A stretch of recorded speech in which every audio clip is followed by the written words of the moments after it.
Before we jump into this episode, I want to invite you to join our community to help you become a better steward, scale to billions, and ultimately give more or all of it away. All I want you to do is to click the subscribe button right now. I love your support. It's incredible to see your comments, and we're just getting started. I can't wait to go on this journey with you.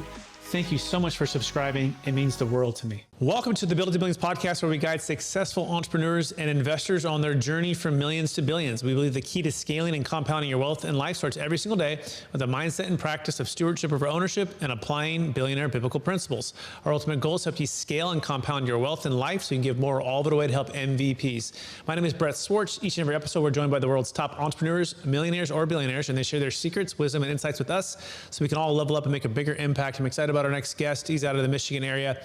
He's the author of Passionate Living Through Passive Investing, and he's going to help us build passive income in real estate without the tenants, termites, and tantrums.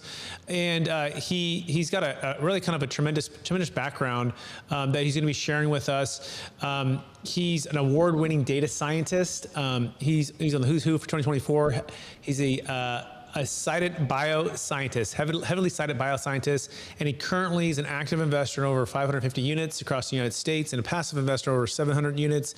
Please welcome to the show with me, Mr. George Roberts. George, how are we doing? Doing well, Brett. Thank you, and great to be on the show. Excellent. Yep, grateful to have you. And for our listeners to get to know you for the first time, would you give us a little bit more about your story and your current focus? Yeah, absolutely. So I came from a tech background. Went into real estate when I realized it was just absolutely the best place to put my money. And nowadays I do invest in apartments, love it, invest actively and passively, and love to help other people do the same. Beautiful.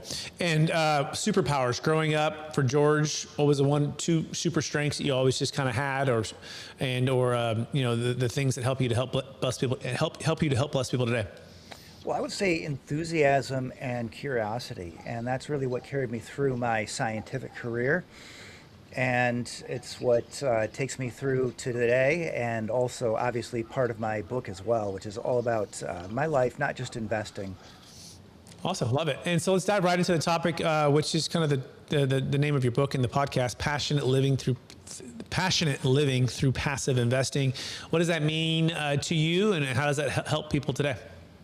Yeah, so it's all about living today and enjoying your wealth, not just about accumulating poker chips. So the most important thing I think people need to do is wherever you're at in your finances, make sure that you have some economical ways that you're enjoying your life every day. So it shouldn't all just be about having a 2-week vacation at the end of the year, or if you're an entrepreneur, maybe not even 2 weeks. So remember, that it actually may be harder as we get full control of our schedule. We have to seize control, use that control, and the rest of the book, the passive investing part, is just about my passion for helping other people learn how to invest in private markets. You can't outrun the pack if you run with the pack. So we have to look places other people are not looking. So look in private equity, private debt. These are some great things to do. And then I also bring in a lot of mindset in the book. Excellent. And yeah, I couldn't agree with you more. I feel like most people, they read the Rich Dad, Poor Dad book, right? And they want to get to that fourth quadrant, but they never do, right? They get stuck in 2 and 3 in this idea of if I only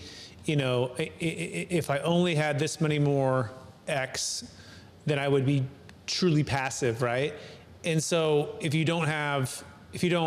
I'm curious, what's helped you to get, I call it truly passive income, where I call it no shoes, no shirt, no problem. You're Kenny Chesney on the beach playing it with a guitar, and the money's consistently showing up. It's durable. You understand the investments, and it's $20, $30, $40, $50,000 a month, whatever that number is. But you're not trading into the time. Yeah, I like how you put it. The termites, the tantrums, right? The tenants. Yeah. You are able to live, your life, right? So what's when you hear truly passive income, what does that mean to you? Right. So I think there's two sides to it. To get that truly passive income, you have to look for your margin of safety in every investment. Make sure that however cautious you think you need to be, probably 10x. Continuous learning, because you never know enough to be an investor, because the game is always changing. That's the one side of things. But then the other is just avoiding the lifestyle creep. So the no shoes, no shirt, no problem. For me, that's being out of my sailboat, and I got my sailboat for $5,000. Okay, I could have gone for a yacht. I could have afforded it, and it would have been great. But guess what? Then I have new. So if you like this little short clip of the interview I just did, click over here to watch the full interview. And please don't forget to subscribe. Thanks so much, everybody.